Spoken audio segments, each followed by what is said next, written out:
महेश जमुनानगर गांव के अंदर अपनी आलू की सब्जी और पूड़ी का ठेला लगाया करता था और वहीं उसका भाई सुरेश बगल में ब्रेड पकौड़े बेचा करता था। आज भी महेश के ठेले पर बहुत ज्यादा भीड़ लगी हुई थी और ग्राहक बढ़ते जा रहे थे। अरे महेश भाई, जरा मेरे लिए एक प्लेट आलू की सब्जी और पूड़ी लगा दो। आपके हाथों की बनी आलू की सब्जी जैसा जायका तो मैंने आज तक जिंदगी में कभी नहीं खाया, और इस गर्मा गर्म पूड़ी के तो क्या ही कहने। कोई बात नहीं भाई साहब, आप ऐसे ही मेरे ठेले पर आ जाया करना। मैं आपको रोज इसी स्वाद की आलू की सब्जी और पूरी खिला दिया करूंगा। सच में भाई, आपके यहाँ इस ठेले पर खाना खाकर ऐसा लगता है जैसे आत्मा ही तृप्त हो जाती है, वरना आजकल ये ठेले वाले कहाँ कुछ अच्छा बनाकर बेचते हैं। भाई साहब, ये तो आप लोगों का प्यार है जो मेरा काम इतना अच्छा चल रहा है। बस आप लोगों की दुआएं मेरे साथ ऐसे ही बनी रहें, मुझे और कुछ नहीं चाहिए। महेश यूं ही मेहनत से अपना आलू और पूड़ी का ठेला चलाया करता था, तो वहीं दूसरी ओर सुरेश को अपनी ही सगे भाई से बहुत ज्यादा जलन हुआ करती थी, क्योंकि उसका काम ज्यादा अच्छा नहीं चलता था। सुरेश अपने ठेले पर खड़ा हुआ बोलता है, न जाने ये महेश ऐसा कौन सा अमृत मिलाकर आलू की सब्जी में बेचता है जो इसका ठेला इतना बढ़िया चलता है। ब्रेड पकौड़े तो मेरे भी बहुत बढ़िया होते हैं, लेकिन मेरे ठेले पर तो मक्खी भी नहीं भिनभिनाती है। तभी सुरेश के ठेले पर भी एक ग्राहक आता है और सुरेश से पूछता है, भाई, ये ब्रेड पकोड़ा कितने का दिया है? 20 रुपए का है भाई, आप बताओ कितने लगा दूं आपके लिए? कैसी बात करते हो? 20 रुपए का ब्रेड पकोड़ा खाने से अच्छा मैं 30 रुपए की आलू और पूड़ी की थाली नहीं खा लूंगा महेश भाई से। और आलू पूड़ी खाकर तो मेरा पेट भी पूरी तरह से भर जाएगा। ये बात सुनने के बाद में सुरेश अब चिढ़ जाता है और कहता है, हाँ, ठीक है, तो मेरे यहाँ आकर मेरा समय बर्बाद करने की क्या जरूरत है। जाओ, जाकर उस महेश के ठेले में ही घुस जाओ। तभी तो तुम कंगाल के कंगाल हो। तुम्हें तो बात करने की भी तमीज नहीं है कि ग्राहकों से कैसे बात की जाती है। मुझे ज्यादा कुछ समझाने की जरूरत नहीं है। मैं यहाँ तुम लोगों की आओ भगत करने नहीं बैठा हूँ, अपना सामान बेचने बैठा हूँ। सामान खरीदो और जाओ। अब तुम लोगों की तारीफों के पुल थोड़ी ना बनाता रहूंगा। खाने में स्वाद, खाने के मसाले के साथ साथ प्यार से बोली गई बातों से भी आता है, लेकिन तुम जैसा खड़ूस इंसान ये नहीं समझेगा। अरे जाओ, 20 रुपए देने की हैसियत नहीं, आ जाते हैं मुंह उठा के। ऐसे ही सुरेश और महेश अपना ठेला लगाते हैं और शाम के समय घर आ जाते हैं। घर आते ही उनके पिता मोहन उनसे कहते हैं, तो मेरे बच्चों, कैसा चल रहा है तुम दोनों का काम? तुम दोनों को कोई दिक्कत परेशानी तो नहीं है ना? नहीं बाबा, सब कुछ बहुत बढ़िया चल रहा है और आज तो कमाई भी दुगनी हुई है। मैं तो सोच रहा हूँ कि अब एक किराए की दुकान खरीद ही लेता हूँ। महेश भाई का काम तो अच्छा चलेगा ही, क्योंकि पिताजी आपने अपना चलता हुआ सब्जी पूड़ी का ठेला महेश को जो दे दिया, और मुझे दिया भी तो क्या, ब्रेड पकौड़े का ठेला। अरे हर कोई आलू की सब्जी और पूड़ी खाने के लिए जाता है, मेरे ब्रेड पकौड़े तो बिकते ही नहीं हैं। ये तुम दोनों की मेहनत का फल है।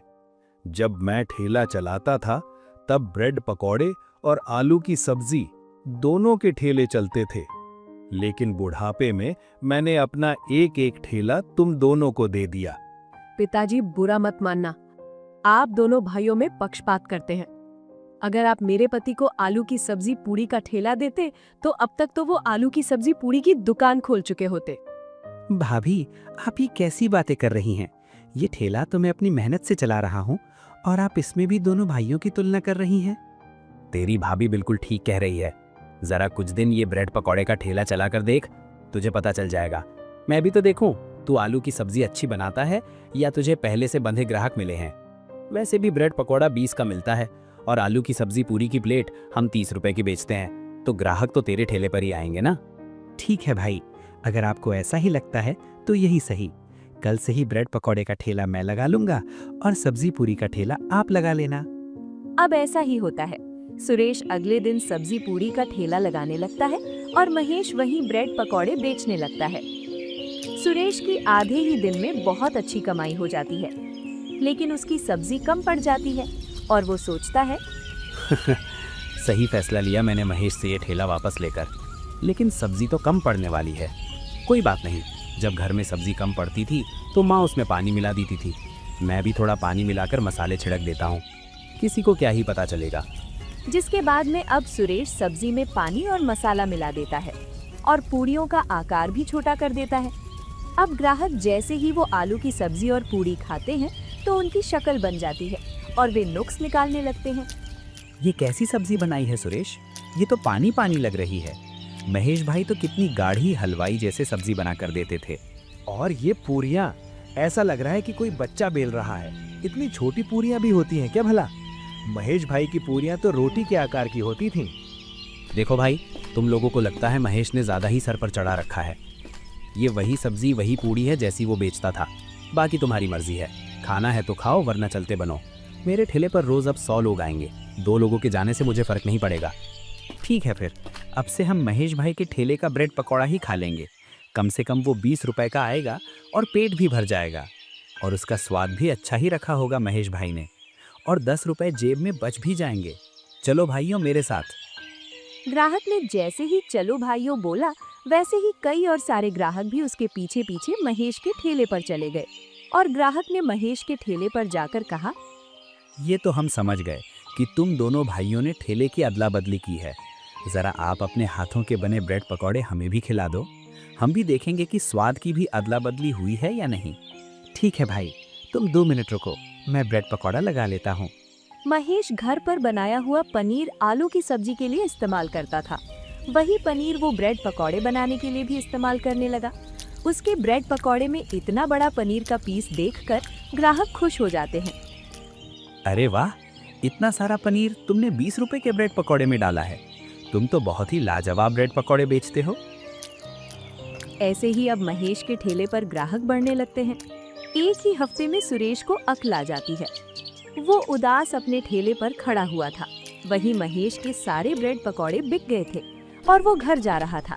उसने सुरेश को उदास अकेले ठेले पर खड़ा देखा तो उसके पास जाकर कहा, क्या बात है भाई, अब तो मैंने अपना सब्जी पूरी का ठेला भी तुम्हें दे दिया है, फिर अब तुम क्यों उदास हो? मैं तुमसे बड़ा हूँ, लेकिन फिर भी मैं किसी काम का नहीं। मैं अपने आप को साबित नहीं कर पाया। मैं बस ये चाहता था कि पिताजी तुम्हारी तरह मेरी भी तारीफ करें, लेकिन मैं ऐसा नहीं कर पाया। मैंने तुमसे तुम्हारा काम भी छीन कर देखा, लेकिन मैं उसमें भी हार गया। कभी किसी से बिना जीते अपने आप से लड़कर देखो, देखना तुम्हारी जीत अपने आप हो जाएगी। भाई, मुझसे मुकाबला छोड़कर खुद को बेहतरीन बनाने के लिए खुद से मुकाबला किया होता तो आज आप मुझसे भी ज्यादा काबिल होते।